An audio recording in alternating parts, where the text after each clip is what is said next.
kita harus memulai segala sesuatu dengan tantangan.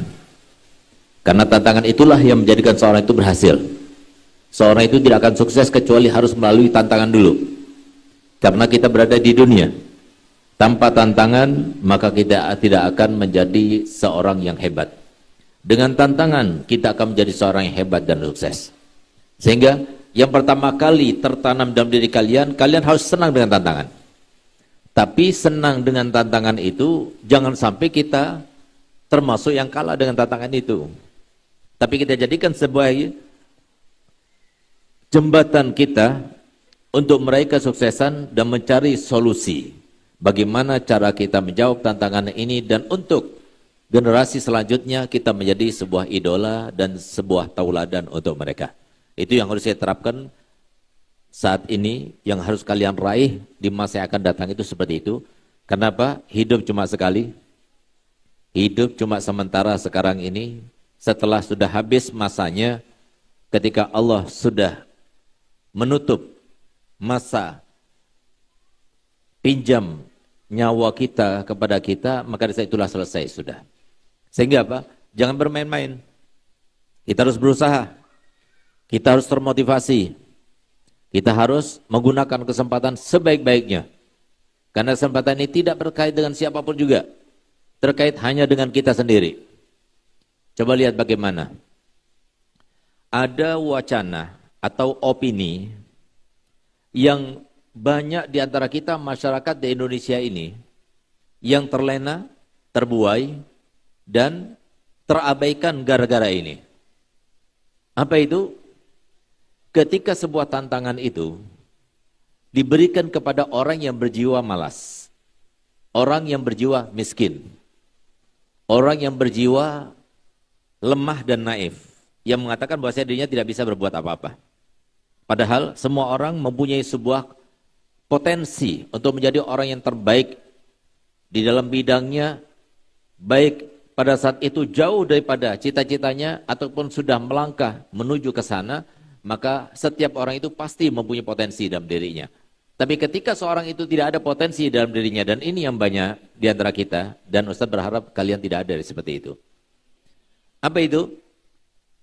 Seseorang kalau mempunyai jati diri berjiwa miskin, berjiwa seorang yang naif, yang gak bakal bisa berkembang, gak bakal bisa menjadi orang yang hebat, padahal semuanya berpotensi untuk menjadi orang yang hebat. Siapapun dia, apapun pekerjaannya, bagaimanapun dan berapapun usianya, bagaimanapun keadaannya dan berapapun usianya, semuanya berpotensi untuk menjadi orang yang hebat. Tapi ketika seorang itu sudah memutuskan dirinya, nggak bakal jadi orang hebat, nggak bakal merubah sesuatu, bakal hidup dalam keadaan miskin, tidak akan bisa menjadi orang kaya, tidak akan menjadi seorang pengusaha yang sukses, tidak akan menjadi seorang dai yang sukses, tidak akan menjadi seorang mahasiswi yang hebat, yang bisa mewarnai di dunia ini, ataupun paling tidak di Indonesia ini, ataupun paling tidak di provinsi ini, atau di kotanya. Kalau dia sudah punya pikiran seperti itu, apapun tawaran dan penawaran yang datang kepadanya selalu dibantahkan. Contohnya, ketika seorang itu tidak tertantang, dan dia merasa bahwa dirinya tidak akan berkembang, maka semua tawaran yang datang kepadanya, siapapun yang menawarinya, pasti tolaknya. Misalnya, sekarang ini kan eranya sudah beda. Kamu harus berkembang. Kalau kamu itu terpaut dan terikat dengan masa lalumu, ingin mempertahankan apa yang kamu biasa lakukan, kamu akan tertinggalan. Kamu akan tertinggal dengan zaman yang zaman itu notabene-nya menginjak-injak kita. Kita mulia kalau kita itu berhasil dan sukses. Kita dihina ketika kita tidak mempunyai kemuliaan tersebut. Itulah zaman yang suka menginjak-injak, yang ini zamannya sekarang ini. Sehingga apa? Berpindahlah dari kamu itu jualan offline ke online. Paling tidak berkembanglah. Offline juga, online juga, supaya kamu ada masukan baru. Supaya kamu kenal dengan digital, ekonomi yang sekarang marak di mana-mana ini. Maka dia akan mengatakan, saya nggak ngerti. Itu bukan masa saya sudah lewat.